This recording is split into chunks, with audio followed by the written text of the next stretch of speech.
আজকে আওয়ামী লীগের নেতা কর্মীদের উপরে পরিকল্পিতভাবে তাদের উপর হামলা চলছে, মামলা চলছে। মামলার তো সীমা নেই, বাড়ি ঘর লুটপাট, সব কিছু ধ্বংস, অর্থনৈতিকভাবে পঙ্গু। তার ভেবেছে যে এভাবে আওয়ামী লীগকে শেষ করে দিতে হবে। আওয়ামী লীগকে শেষ করতে পারে না। আওয়ামী লীগ এদেশের স্বাধীনতা এনে দিয়েছে, আওয়ামী লীগ অর্থনৈতিক মুক্তি এনে দিয়েছিল, আওয়ামী লীগ এদেশের মানুষের পেটে ভাত, তাদের শিক্ষার ব্যবস্থা, স্বাস্থ্যের ব্যবস্থা, কর্মসংস্থান ব্যবস্থা করেছে। আওয়ামী লীগ দেশের মানুষের জন্য কাজ করে।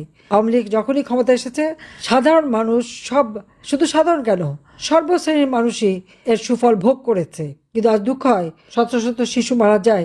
আওয়ামী লীগ ক্ষমতা থাকলে যারা একেবারে বড় গলা করে বড় বড় কথা বলতো, কই তারা চুপ কেন? চুপ, আমার কাছে অবাক লাগে এটা ভাবতে।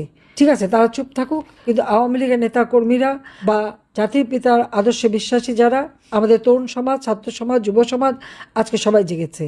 সারা কৃষক, শ্রমিক, মেহনতি মানুষ জেগেছে। তাদের সবাইকে নিয়ে আমাদের আবার সেই গৌরব ফিরিয়ে আনতে হবে।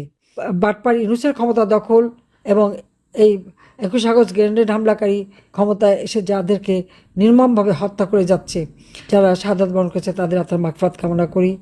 আহতদের দ্রুত আরোগ্য কামনা করি। স্বজনহারা বেদনা নিয়ে যারা বেঁচে আছে, তাদের প্রতি আমার সহমর্মিতা জানিয়ে আমার বক্তব্য শেষ করছি। ইনশাল্লাহ জনতার জয় হবেই হবে। জয় বাংলা, জয় বঙ্গবন্ধু। খোদা হাফিজ।